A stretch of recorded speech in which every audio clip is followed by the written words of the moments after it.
Après le cinéma, les séries et notre ami Benoît Lagan qui va nous aider à remplir notre caddie de séries pour ce long week-end avec ce matin, Benoît, Scam, saison 10 déjà.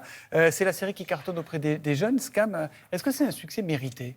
Succès totalement mérité pour Scam, qui existe donc depuis 10 saisons, 5 années, parce qu'il y a 2 saisons par an pour Scam.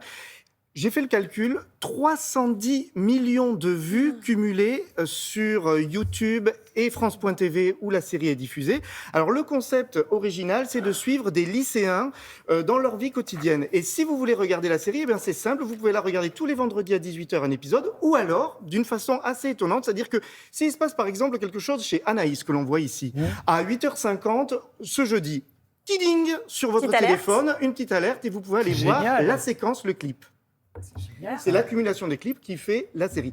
La force de la série, c'est que chaque saison se centre sur un lycéen en particulier et une thématique. Cette saison 10, une thématique très forte, celle du non-consentement et du viol conjugal.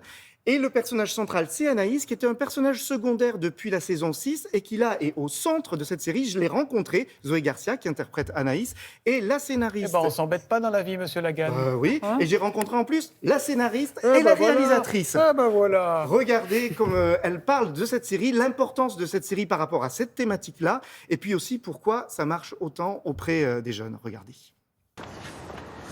Ah putain, ouais, c'était cool cette soirée. Ah mais là j'ai trop bu, je me sens pas bien vraiment. Ouais, moi je suis démonté aussi. Éclaté. Le mec qui faisait des cocktails là. C'est un couple qui est officiel, ils sont ensemble depuis la saison 9 à peu près, je crois. Oui, ça fait pas longtemps, c'est tout frais, ils sont très amoureux, ils sont très heureux. Là, pour le coup, c'est vraiment le désir de l'un qui prend le dessus sur le consentement de l'autre.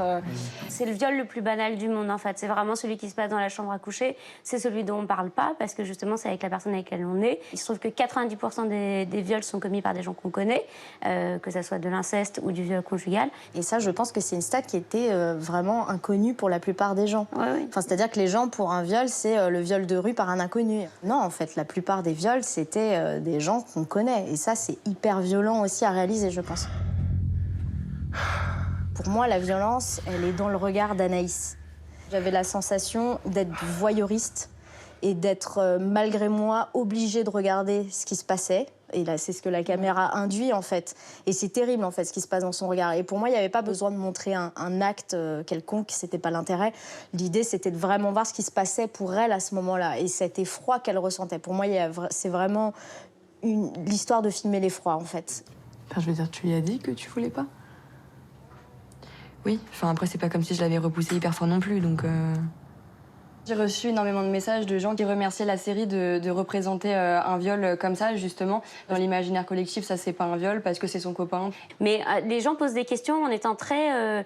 j'ai envie de savoir. Pas du tout en étant dans le jugement. En disant juste, expliquez-moi pourquoi. Donc il y a des débats entre eux. Putain, j'aurais jamais dû vous en parler. Je savais que ça allait être un truc de ouf, alors qu'en vrai, y a rien. Les spectateurs sont avides de voir ces histoires-là et qu'elles soient racontées par cette génération-là. Et qu'on ne prend pas les jeunes pour des débiles.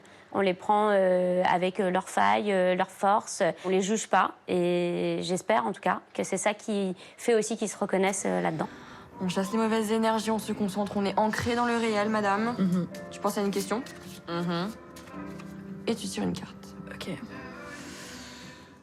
Voilà, une série très bien écrite, très bien interprétée, très bien jouée, très juste. Il y a de la conviction là-dedans. Voilà, et une série vraiment importante. D'ailleurs, ce qui est intéressant, c'est que les téléspectateurs et téléspectatrices peuvent réagir, commenter chaque clip sous la vidéo, et ça crée des débats hyper intéressants. D'ailleurs, il faudrait lancer l'idée qu'un sociologue s'intéresse à tous ces commentaires, parce que vraiment, ça bouleverse. Ça dit quelque chose de la Ça dit société. vraiment quelque chose de ces générations-là. 2018-2022, déjà 10 saisons. Franchement, tout est disponible sur France.tv. Estelle a l'air totalement absorbée. Vous avez regardé ce cas ? Oui, non, j'ai pas vu, mais en revanche, j'ai vraiment aimé le regard de cette jeune fille. La manière de traiter cette Oui, thématique. c'est-à-dire tout est dans le regard. Tout Je est ne veux pas, subtil quoi. et en pudeur. Eh ben, merci beaucoup à tous.